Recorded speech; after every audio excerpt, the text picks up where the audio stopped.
So I do have a lot of photos, but we are going to dive into the long range ones. Also, there's some photos of my adorable cat, who's awesome. So little Anchor there. She's a very cheeky cat, but very loving cat as well. Honestly, all the pets we've got are very precious indeed. But yeah, with this kind of program, what I can do is say that tree is in the way. So what I can do is I can set a crop on here. You can have it locked, or you can unlock the ratio. So I'm going to do that, and just make sure I get the subject in view. So I can do that.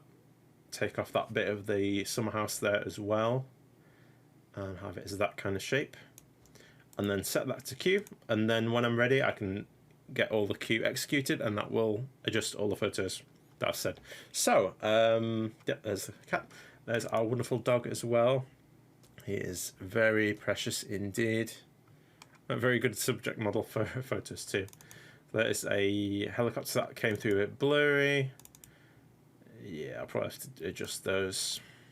Probably, I'll get some more of those in the future. Right, so go back to file browser. So yeah, specifically we're going to look at the long range photos that I've taken recently. So let's have a look. These are all quite a few new photos here. So I should be able to go to lens, do some filtering. So these are going to be long range ones. And let's have a little look.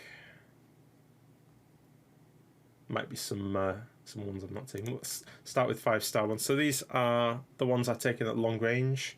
The fish, that wasn't particularly long. This one was though. So this one was with the extender on. So this was a bird of prey. So you can quite clearly see the markings there on the wings. Still need to identify what exactly it was specifically, but that was definitely a bird of prey, and that was way up in the sky. So it was a good job getting that photo. Besides that, we've also got some awesome little photos of these precious robins. Very beautiful bird song as well. Get quite a few of those actually. And one of my cat as well. That's the older cat. She's precious. That is Elsa. So have I got some other ones as well? Yep, so that was an airplane as well. So that was one of the Ryanair airplanes that was flying nearby. So I managed to get a decent shot of that with the zoom lens as well. So that's how that came through. The other bird of prey shot, that one there. And we've got some snow as well. So yeah, some other ones of some awesome dogs as well. My dog there on the left, Jasper. Oh, and that was a heron. Not the clearest shot, but that actually came through quite nicely. Stream Raise has been noisy today. Some more bird of prey shots right there as well. So you can zoom in a bit there on the wings. See the detail comes through really nicely. Got some ducks here as well. You get a little bit of the colour change when you look quite closely at some of these parts. But even so, that's it. It's still fixable, so it's not particularly bad. There's my cat as well in the wild, doing a little bit of patrolling. Also got a squirrel there as well. Another shot of a plane. Hopefully, I should get some more shots of these when I'm out and about. Also, I do need to do a bit of cropping on that image. Unfortunately, it did. My lens did have bit of sensor issues that did need fixing, but that is all good now. But I can still save that photo. And got a duck there as well. And there's another better photo of a squirrel right there. Actually came through really nicely. And this one as well. So yeah, that's long range photography. So in terms of long range photography, as I was mentioning, for that sometimes you will rely on autofocus, especially if you've got some of the faster autofocuses, but otherwise you'd mainly be relying on manual focus, because you also want to make sure when you've got the perfect shot set up, you don't want it to focus on the wrong thing and mess up the photo. So for that, you really want to mainly use manual focus if you're trying to get something that can move unpredictably, especially wildlife as well. That can like mess up your long range shots.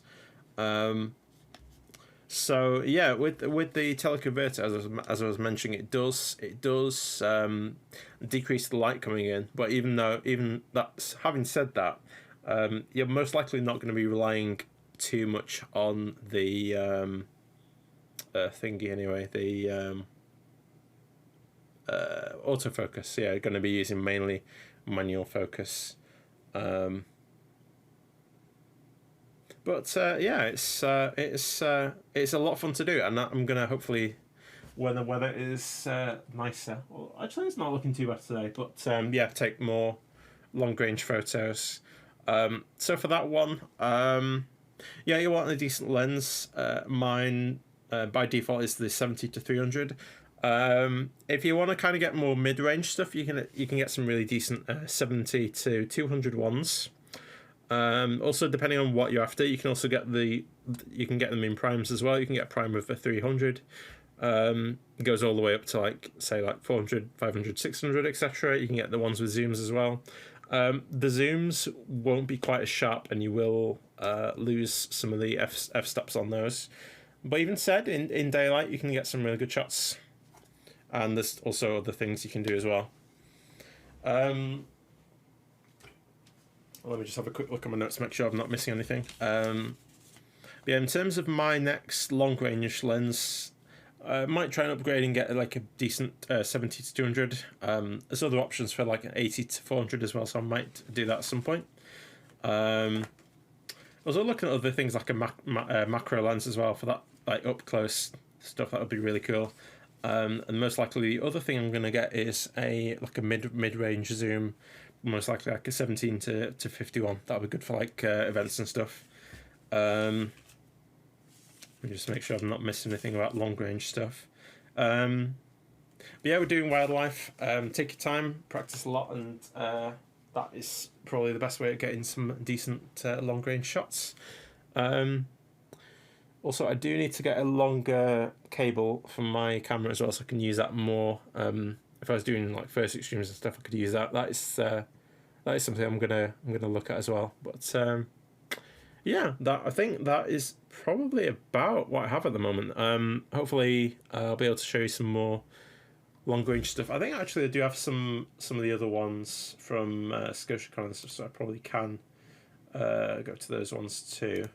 In fact, if I go on to, we've got some other long range ones, I think in these folders too. Let's have a look. Wait for these to come through. Oh yes, some ones of the dog again there. That's that precious Jasper. I've got some other ones too. Yeah, I've got some other bird ones. Some nice ones I took in New York as well. Those ones came out quite nicely. Some of those were not on long range though, but let's have a look at these ones too. I need to go through some of these. Glasgow, there we go. So those ones, yep. So there's the famous crane. So they use that to pick up and move a lot of trains. Back in the old days, some of the ones of the Glasgow, it's the Clyde, isn't it? It's the big river there. And then yep, some ones of BBC Scotland there as well. Those ones actually came through quite nicely.